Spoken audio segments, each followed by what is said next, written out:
Hi, I'm Dustin Abbott, and I'm here today to give you another one of my versus/comparison videos. And that is to compare Viltrox's new 40mm F2.5 against what has been the standard from Nikon, the Nikkor 40mm F2 in this class. Both of these are for Nikon Z mount. They're both full frame lenses, and they're not radically different in price, size, and in some ways performance, though I will say that I found this comparison actually more complicated than what I expected it to be. On paper, I actually expected the easy edge to go to the Nikkor for several reasons that we'll detail here.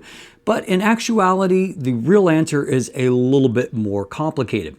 Now, on paper, the difference in price would suggest a wider margin than what actually exists in the real world at the moment. On paper, the Viltrox is MSRP'd at $168 US, whereas the Nikkor is right under $300 US. However, the Nikkor has been consistently discounted for quite a while, by about $70, dropping the price down to $227 US currently.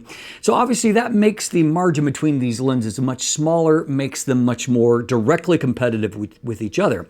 So the answer is if you can get the Nikkor at the lower price, is it the better choice if you're looking for an inexpensive normal lens? Well, maybe. I'm going to hit the highlights here. I'll give you some reasons to choose the Viltrox, some reasons to choose the Nikkor, and then if you want a deeper dive into how they compare head-to-head in a variety of situations, you can look at that at the end of the video where we'll do an optical breakdown. So let's talk about some reasons to choose the Viltrox. The first of those we've already hinted at, and that is when it comes to price. Depending upon the current market fluctuations right now, the Viltrox is going to be anywhere between $60 to up to $130 US difference in price. So considerably cheaper. And if you're on a tight budget, obviously that could be a very compelling factor. The second reason is a surprising one, and that is when it comes to the build quality, it's actually the cheaper Viltrox, which is the better build. It feels like it's nicer made just in the hand. It has a metal lens mount.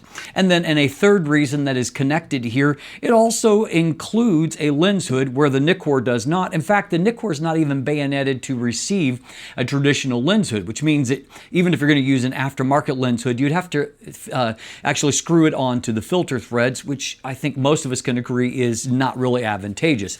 So not only do we have a lens hood here, it is the typical bayonet style that can be reversed for storage on the Viltrox. That's never going to be an option on the Nikkor lens. So I certainly think that that is an area of advantage for the Viltrox lens. Ironically, considering that the Viltrox is a third-party lens, in that even while it's not nearly as fast as the Nikkor when it comes to autofocus speed, I actually would say of the two that it's actually a little bit more stable when it comes to autofocus. I didn't notice any kind of pulsing during video. I also had some surprising misses with the Nikkor when I was shooting at smaller aperture values, like landscape type images, and sometimes it would miss focus, whereas the Viltrox was solid in the various scenarios that I put. And so again, there's give and take with both lenses, but at least in my experience, I found slightly more stable autofocus with the Viltrox lens.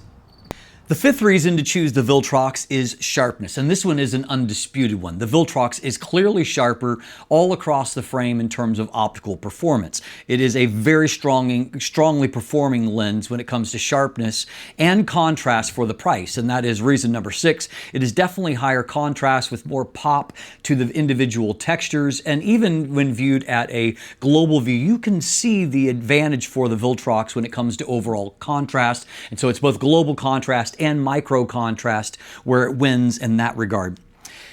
While the Nikkor is able to produce higher magnification images and able to focus a little bit closer, the Viltrox is the winner when it comes to the actual performance up close, and that it delivers much stronger details on the various textures and delivers a better up close performance.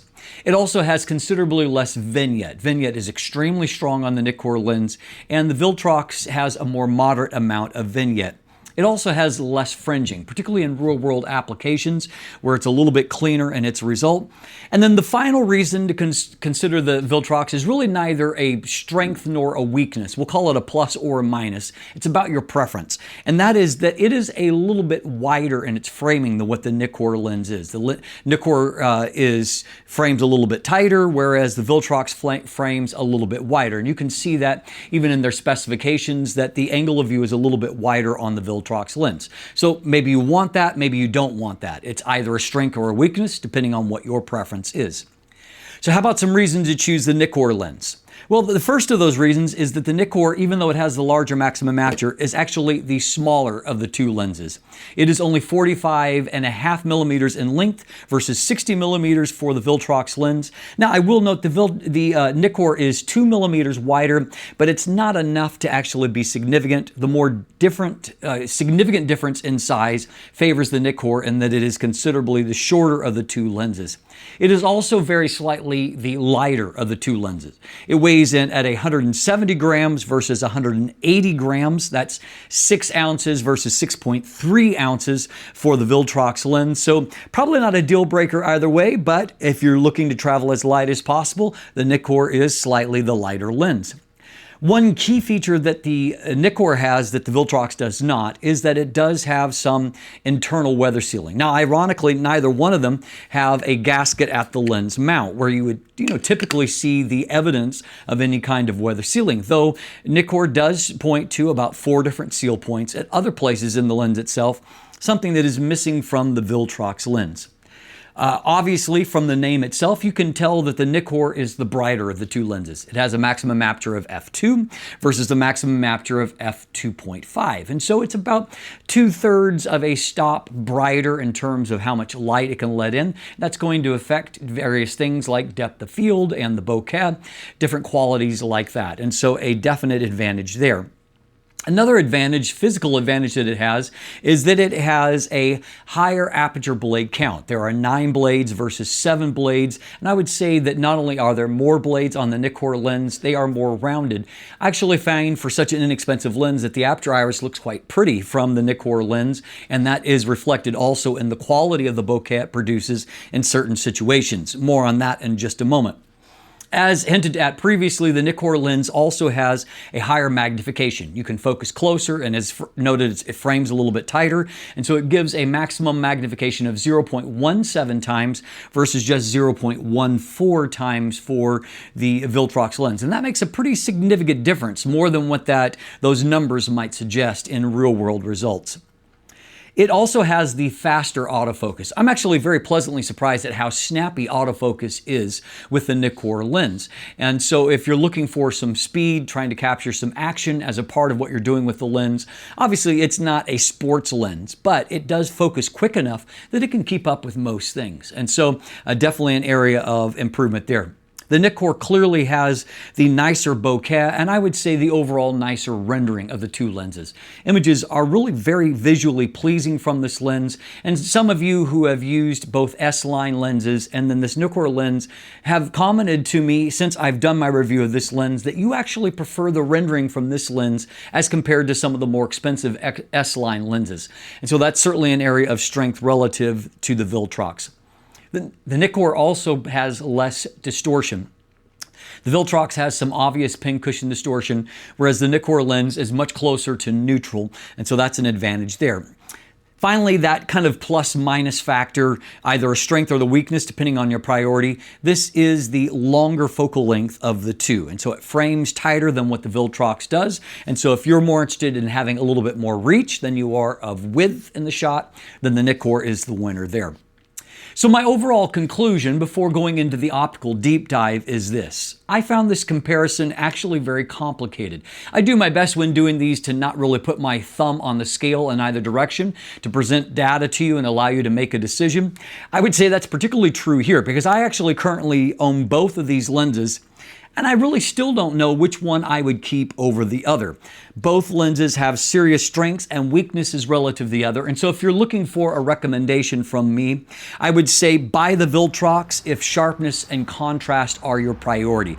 If you're most interested in getting as high a detail as possible, Purchase the Nikkor if you're more about rendering and the overall look of images than you are at the pixel peeping, if bokeh is more of a priority to you than just absolute sharpness. There's two different flavors here, and you really just need to choose the one that's more tasty for you. Now, if you want a deeper dive into some actual head-to-head comparisons optically, stay tuned with me right now and we'll jump into that deep dive comparison together.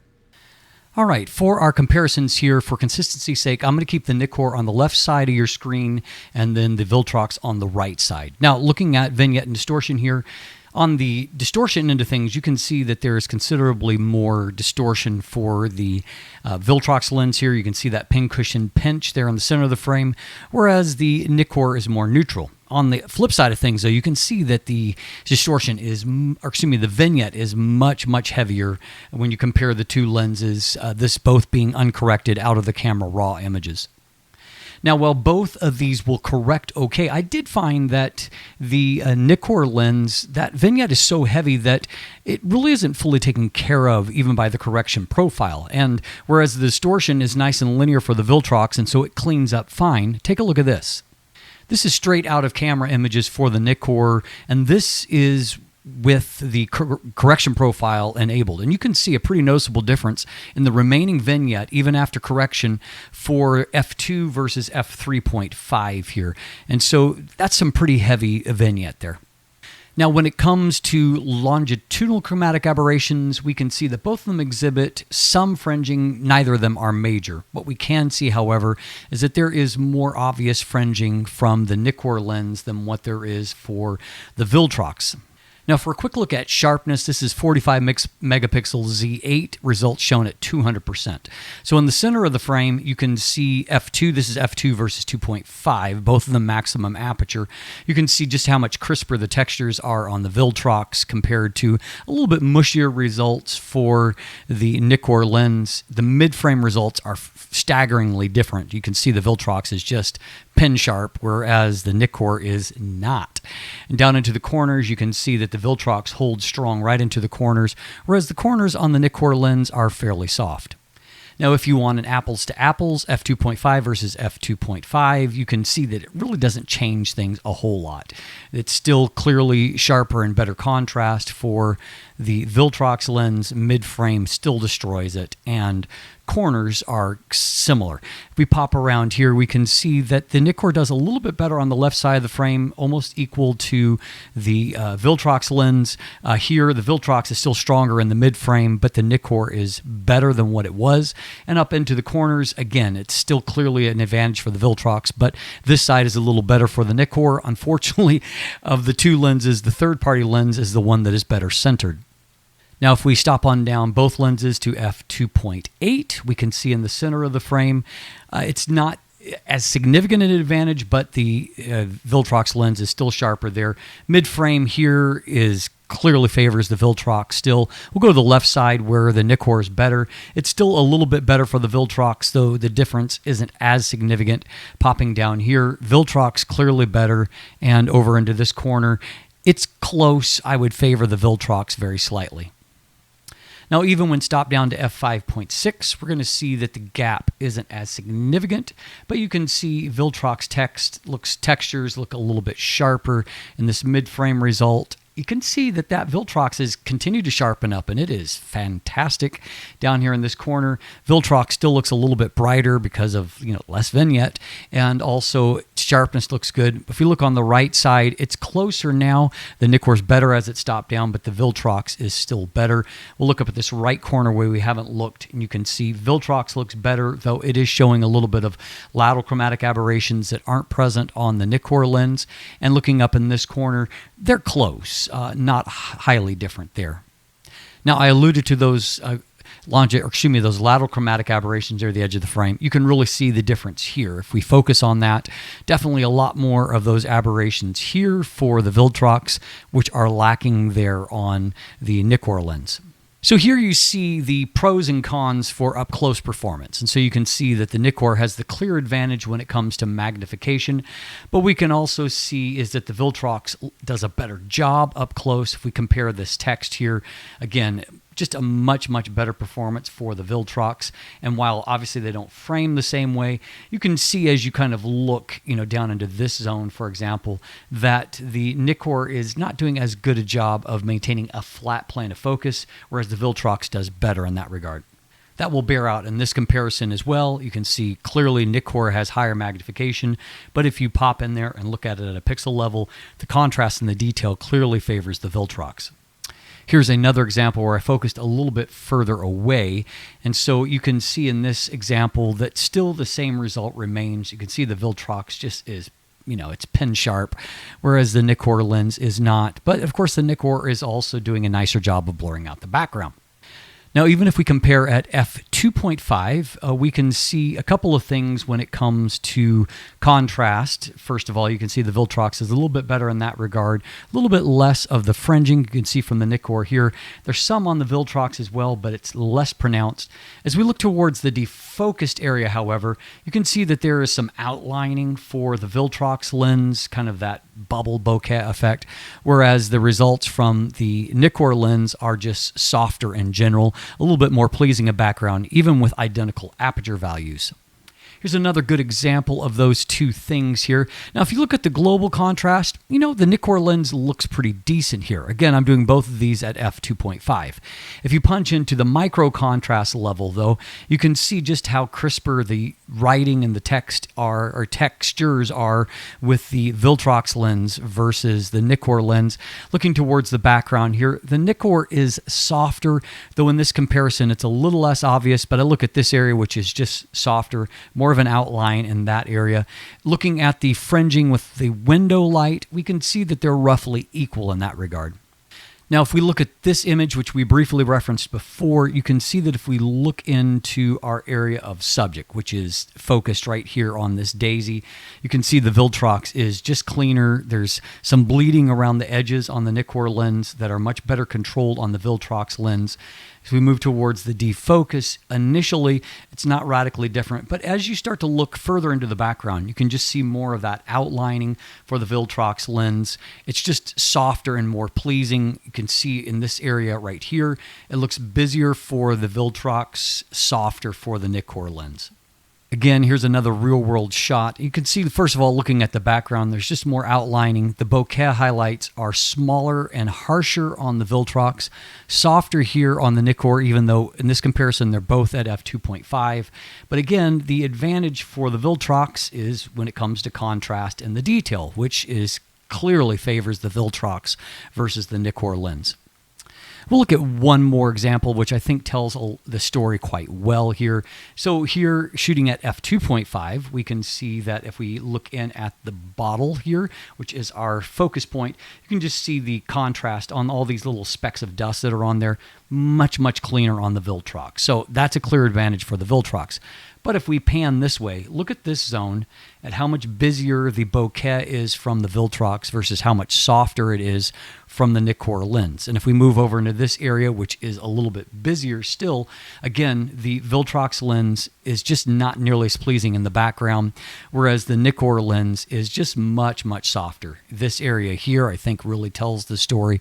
And so again, in the overall rendering, I would definitely take the Nikkor lens, particularly when with the Nikkor lens, I could also open up to f2, and now the background is even softer by comparison. And you can see that those specular highlights are really nice and soft, and just so much less busy than what you see on the Viltrox. Of course, you may be coming to the same conclusion that I did. The lens I'm looking for is the one that merges the strengths of these two lenses together.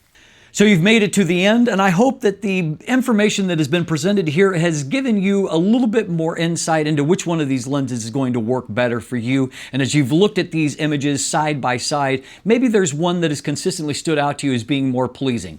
And if that is the case, that's the lens that you should buy. As always, thanks for watching. Have a great day, and let the light in.